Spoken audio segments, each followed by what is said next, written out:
यो यामा FZ V2 bike आएछ हैन। अब यसमा यसको रेक्टिफायर पनि नयाँ हालिसकेछ, यो कटआउट पनि हालिसक्यो, यो सिडिआई पनि नयाँ हालेछ के यहाँ नयाँ है।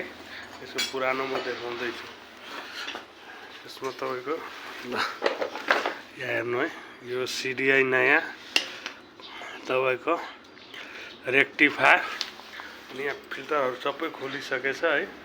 यहाँ बाइक चाहिँ पिकअप लिइरहेछ, स्टार्ट हुन्छ र पिकअप लिँदैन, स्टार्ट हुन्छ हेर्नु है, स्टार्ट लिइरहेछ तर पिकअप लिइरहेछ छैन के।